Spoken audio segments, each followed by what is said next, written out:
The alarm blared, a jarring sound that ripped through the peaceful morning quiet. Sunlight, still hesitant, painted soft stripes across the bedroom floor. Mark stirred, a familiar comfort in the routine of waking up beside Sarah. He reached for her, but the space beside him was cold, the sheets undisturbed. A pang of slight annoyance flickered, a minor inconvenience. Perhaps she was already downstairs, preparing coffee as she often did. He swung his legs out of bed, the worn carpet a familiar texture beneath his feet, and padded towards the en-suite bathroom, a silent routine. The house hummed with the quiet normalcy of a weekday morning. Their 2 children, Emily and Tom, were likely already getting ready for school, their youthful energy a prelude to the day's bustle. Mark often marveled at the picture-perfect life they had cultivated, the suburban home, the successful careers, the seemingly unbreakable bond he shared with Sarah.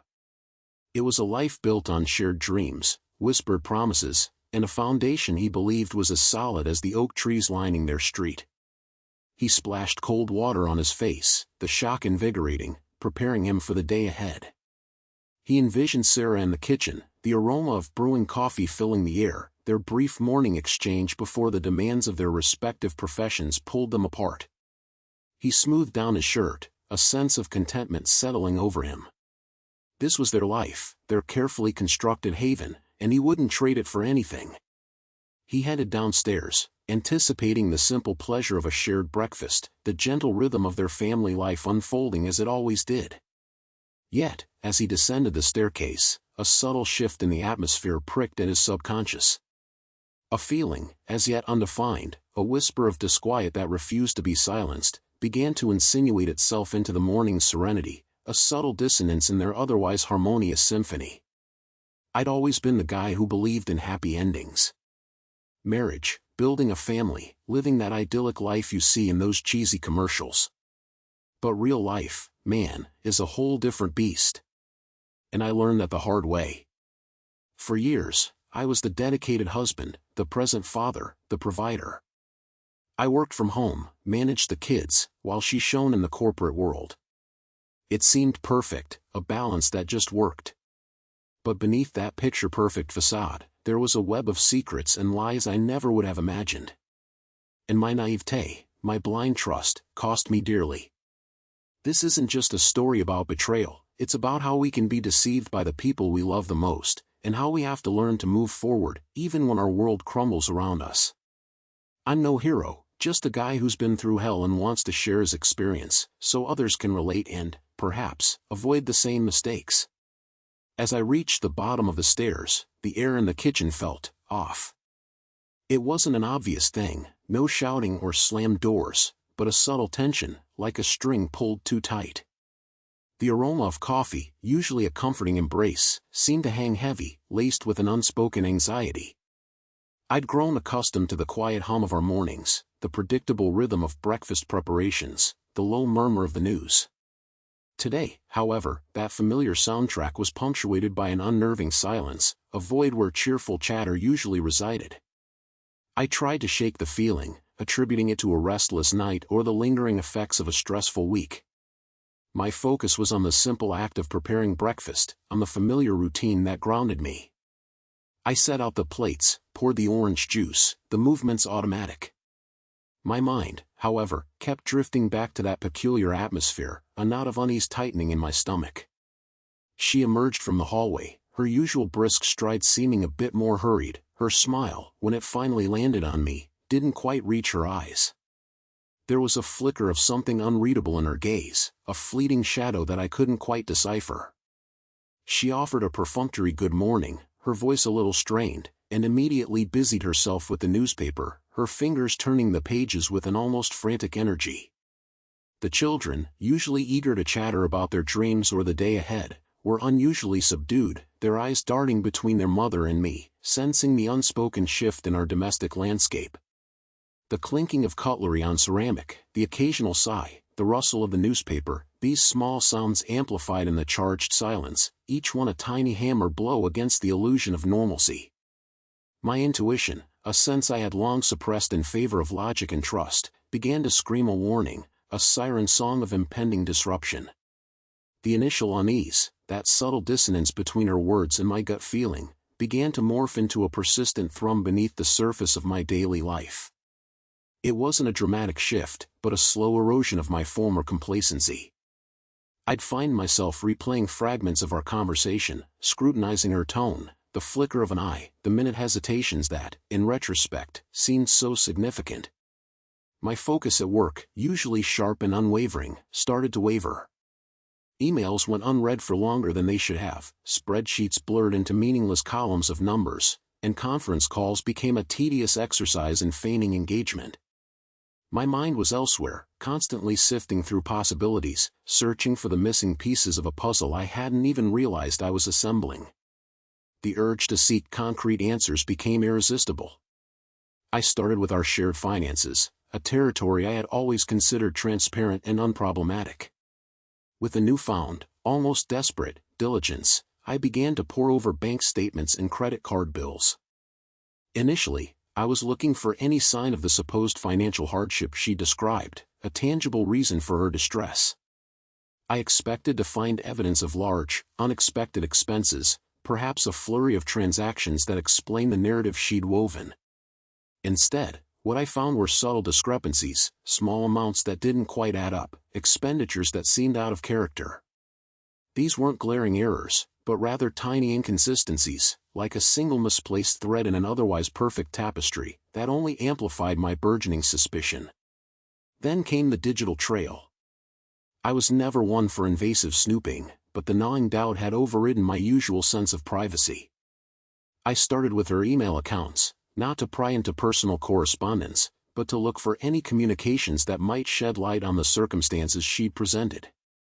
I found transaction confirmations for online purchases that didn't align with her stated needs. I discovered correspondence with unfamiliar entities, cryptic subject lines hinting at dealings far removed from our everyday concerns. Each discovery, however small, felt like another brick in the wall of my delusion being chipped away, revealing the stark, unvarnished truth lurking beneath. The quiet hum of my previous life was being replaced by a relentless, internal interrogation. The comfortable rhythm of our lives, once a source of solace, now felt like a carefully constructed facade. Her frequent business trips, initially a sign of her professional success and our shared aspirations, had morphed into a tangible symbol of our growing estrangement. While I navigated the predictable currents of domesticity, school pickups, bedtime stories, the quiet hum of the dishwasher, she was immersed in a world I couldn't quite grasp. Nights spent away from home, once a rare occurrence, became commonplace. I'd find myself staring at the empty space beside me in bed, the silence amplifying the unspoken questions that were beginning to gnaw at me. Her explanations for these absences, though plausible on the surface, lacked the warmth and detail I was accustomed to. A vague mention of an important client meeting, a conference in another city, became the standard narrative, delivered with an air of practiced efficiency that, in hindsight, felt more like a dismissal than an explanation. The subtle shifts in her demeanor were like hairline fractures in porcelain, barely noticeable at first, but gradually widening. She'd always been an open book, her thoughts and feelings readily shared. Now, a guardedness had settled in. Her phone became an extension of her hand, clutched tightly, its screen angled away whenever I entered the room. Conversations would abruptly end if I approached, or she'd offer a curt, "just work stuff," before retreating into her own private digital sphere. I tried to rationalize it, chalking it up to the pressures of her demanding career, the need for some personal space in a world that seemed to demand constant connection. But a persistent unease, a subtle dissonance, began to permeate our interactions. The laughter felt a little forced, the smiles a little too quick.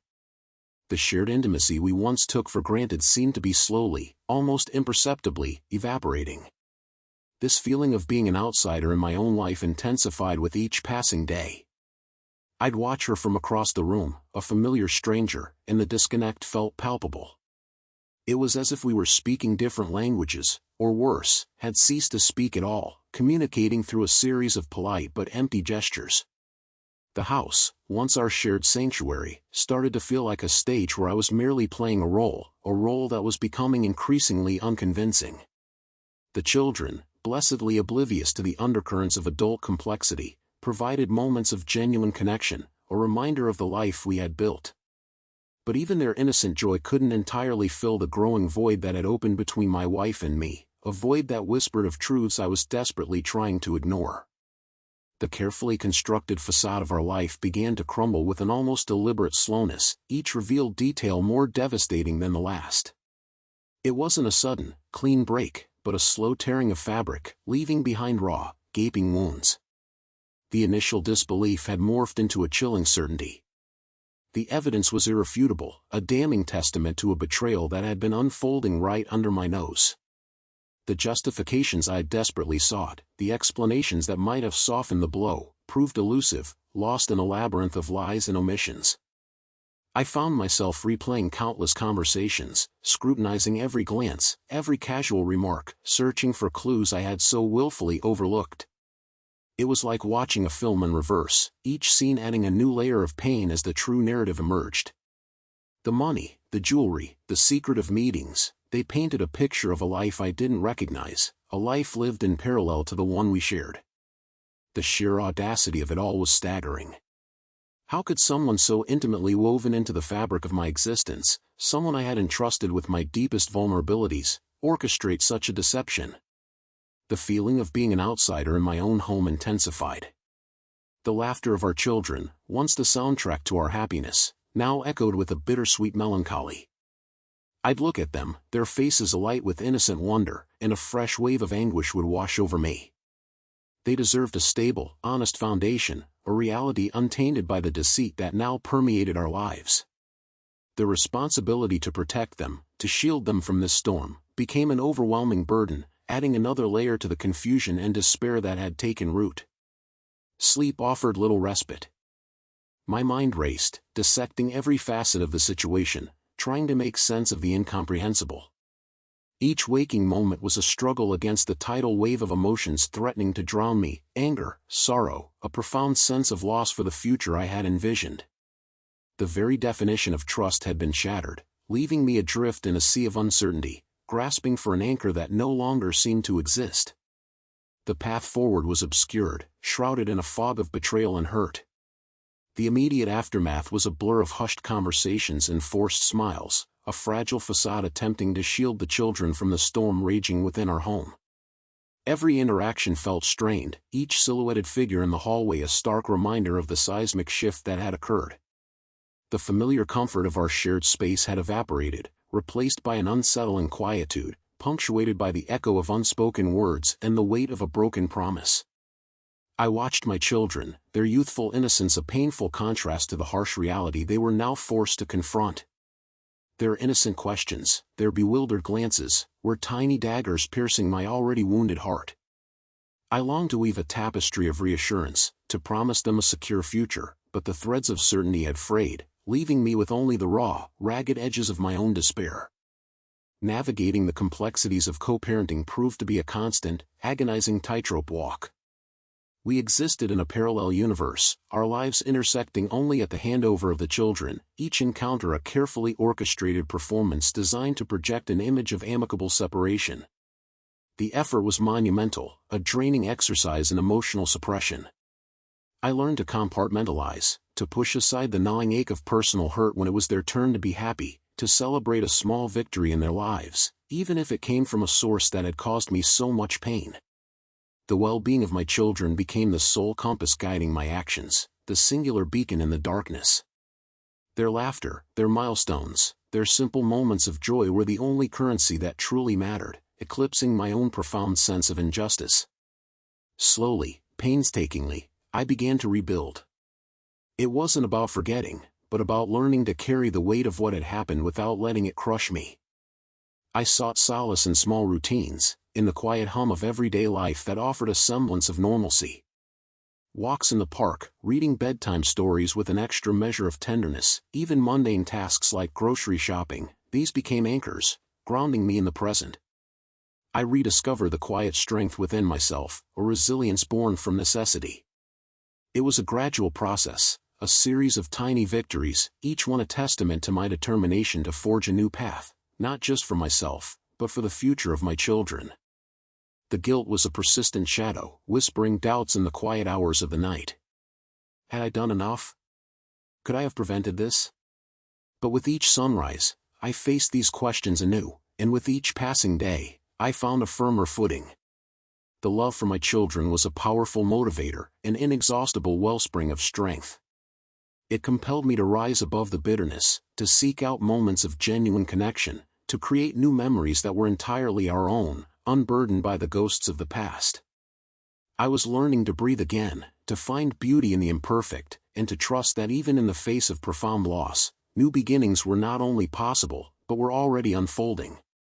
The historical significance of this experience is that we never truly know people, not even those closest to us.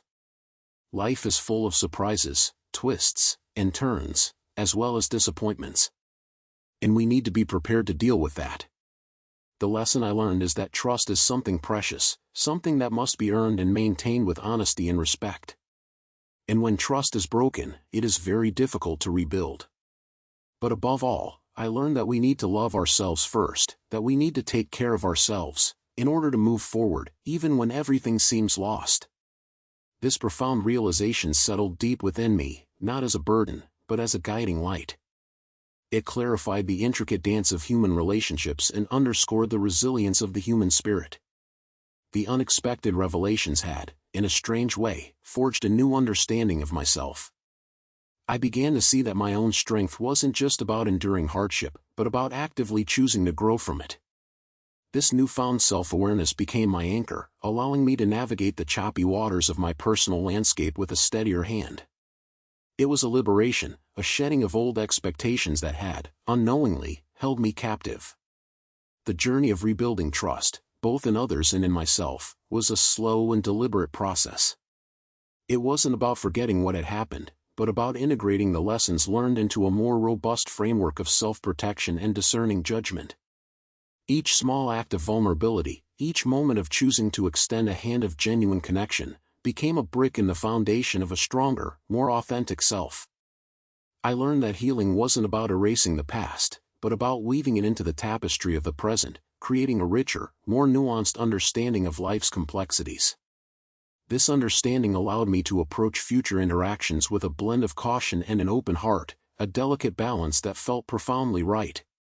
As I continued to nurture this growing sense of self-worth, I found myself less reactive to external validation and more attuned to my inner compass. The need to constantly seek approval from others began to fade, replaced by a quiet confidence in my own judgment. This internal shift was transformative, enabling me to make decisions that truly aligned with my values and my children's well-being.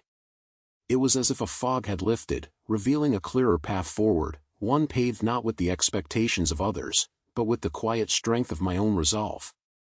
The ability to prioritize my own needs, without guilt or reservation, was a revelation, a long overdue act of self-preservation that fueled my continued growth. Looking back, I see that this experience has transformed me. It made me stronger, more resilient, more aware of life's fragility. I learned to cherish the simple things, the moments of joy, the love of my children. And I learned to forgive, not for her, but for myself. To be able to move forward, to be able to rebuild my life, to be able to love again. This experience taught me that life is a journey, full of ups and downs, of joys and sorrows. And that the important thing is not to give up, but to keep walking, with faith and hope. The most profound lesson, perhaps, was the realization that strength isn't about never falling, but about rising each time with renewed purpose. I discovered a deep well of resilience within me, a capacity to weather storms that I never knew existed. This newfound fortitude wasn't a sudden gift, it was forged in the fires of adversity, tempered by each challenge overcome. It became the bedrock upon which I began to construct a new future, one where my children's laughter echoed through rooms filled with a peace that had been absent for far too long. This period of introspection also illuminated the subtle, yet powerful, ways in which love manifests. I saw it not just in grand gestures, but in the quiet comfort of a shared meal, in the gentle reassurance offered during a difficult day, in the unwavering support of those who truly saw and valued me. My children became my anchors, their innocent trust a constant reminder of what truly mattered. Their presence was a living testament to the enduring power of connection and the profound significance of presence. The act of forgiving, I came to understand, was not about excusing past hurts or pretending they hadn't happened. It was an internal liberation, a shedding of the heavy burden of resentment that had weighed me down. By releasing the anger and the pain, I was freeing myself to embrace the present and to step into a future unencumbered by the ghosts of the past. This process was slow and deliberate, requiring consistent effort, but the sense of lightness it brought was immeasurable. It allowed me to breathe more freely, to see the world with clearer eyes, and to open my heart to new possibilities. My worldview had undergone a profound transformation. I found myself observing people with a newfound wariness, no longer taking appearances at face value. The value I placed on honesty and sincerity had significantly increased, a direct consequence of understanding that surfaces often deceive. I had come to grasp the reality that not everything is as it initially seems, that individuals harbor hidden depths and secrets, and that the carefully constructed masks people wear can shatter without warning. This realization underscored the crucial need to be prepared to confront the truth, regardless of how painful it might prove to be. This period of intense introspection and difficult learning had undeniably fostered a sense of maturity within me. I felt more experienced, my understanding of human nature sharpened by these revelations. The wisdom gained was not an abstract concept but a practical, lived understanding of the complexities of interpersonal relationships. It was a stark, yet vital, lesson in the ongoing nature of personal growth. This experience solidified the understanding that life itself is a continuous journey of learning, an unending process of evolution where one never truly stops developing. The residual emotional baggage I had been carrying, that heavy cloak of resentment, finally began to lift. Each small act of letting go felt like shedding a layer of an old skin, revealing a more vibrant, unburdened self underneath. This wasn't a sudden, dramatic event, but rather a gradual, almost imperceptible shift, much like the slow erosion of a rock by a persistent stream. The effort required to consciously choose forgiveness and acceptance over lingering bitterness was significant, but the reward, a profound sense of inner peace, was immeasurable. The world seemed to regain its color, the sharp edges of past hurts softened, and the path ahead appeared less daunting and more inviting. With this newfound clarity, I began to approach new interactions with a quiet curiosity rather than a defensive posture. The lessons of the past, while impactful, were not meant to foster perpetual suspicion, but rather a discerning awareness. I started to appreciate the subtle nuances of communication, the unspoken cues that reveal more than spoken words. This enhanced perception allowed me to connect with others on a deeper level, to recognize genuine kindness when it was offered, and to navigate potential pitfalls with a greater degree of foresight. It was as if a veil had been lifted, allowing me to see the intricate tapestry of human connection with greater appreciation for its complexities and its inherent beauty. This experience, looking back now, stands as a true watershed moment in my life. It was undeniably a period marked by pain and hardship, yet it also proved to be a fertile ground for profound learning and personal growth. I can distinctly recall the person I was before, somewhat naive, perhaps overly confident in my assumptions about the world and my place within it. That version of myself feels like a distant memory, replaced by someone more resilient, more aware of the world's intricacies, and ultimately, far better equipped to face whatever challenges life may present. More than anything else, though, this journey has instilled in me a deep and abiding self-love and a newfound sense of self-worth. I've learned the vital importance of moving forward, of continuing to press on, even when the circumstances feel utterly overwhelming, as if all hope has been extinguished. This transformative period has underscored for me the preciousness of life, the imperative to savor every single moment, to love with an unreserved intensity, and to actively pursue happiness. The echoes of that profound shift continue to resonate, guiding my interactions and shaping my perspective. I find myself listening more intently, not just to the words spoken, but to the rhythm of the breath, the subtle shift in tone, the almost imperceptible tremor in a voice that can betray a wealth of unexpressed emotion. This heightened awareness has become an invaluable tool, allowing me to foster more meaningful connections. It's as if I've unlocked a secret language, one spoken in gestures and glances, in shared silences that speak volumes. This ability to perceive the unspoken has made me more discerning, more capable of recognizing sincerity and authenticity in others, and just as importantly, of sensing when a situation might not be as straightforward as it appears, allowing me to approach it with a prudent and thoughtful demeanor. This nuanced understanding has enriched my relationships immeasurably, fostering a deeper empathy and a more profound appreciation for the human spirit. This refined perception has also fostered a greater sense of gratitude for the simple, everyday moments that I once overlooked. The warmth of the sun on my skin, the laughter of a friend, the quiet hum of a city at dusk, these are no longer background elements but vibrant colors in the rich tapestry of my existence. I've learned to find joy in the ordinary, to appreciate the subtle beauty that surrounds us if we only take the time to look. It's a form of mindful living, where each experience, no matter how small, is embraced with a sense of wonder and appreciation. This shift in focus has brought about a palpable sense of peace and contentment, a feeling of being truly present in my own life. Furthermore, the resilience I developed during that challenging period has proven to be an enduring strength. It's not that the difficulties have vanished entirely, but my capacity to confront them with courage and a steady resolve has grown exponentially. I no longer fear the inevitable ebb and flow of life, understanding that even in the midst of storms, there is always the potential for growth and renewal. This acceptance has liberated me from much of the anxiety and apprehension that once held me back, allowing me to embrace the future with a hopeful and open heart, ready to face whatever lies ahead with newfound confidence and a deep understanding of my own inner fortitude. This profound journey has undeniably forged the person I am today. It has cultivated in me a strength I didn't know I possessed, a resilience that allows me to weather any storm, and a heightened awareness of life's delicate nature. Most importantly, it has illuminated the fundamental truth that self-love is paramount. We must prioritize our own well-being to navigate the path forward, even when the horizon appears bleak and all hope seems extinguished. The wisdom I feel compelled to impart is that life is a continuous expedition, marked by the inevitable peaks and valleys, the profound joys and the poignant sorrows. The essence of this voyage lies in perseverance, in the unwavering commitment to keep moving, fueled by faith and an enduring sense of optimism.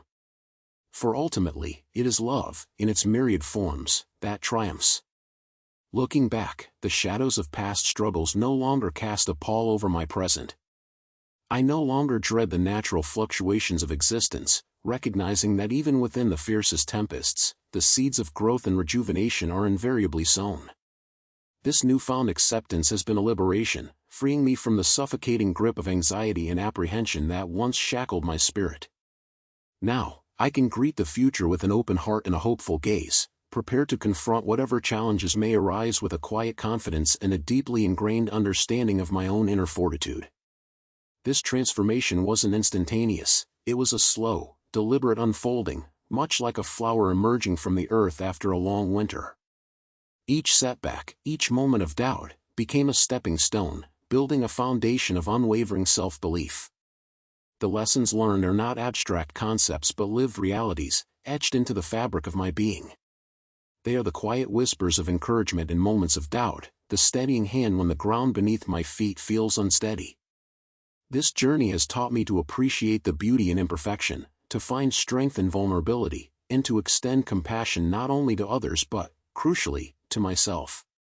The path ahead, though still unknown, is met not with trepidation but with a serene readiness.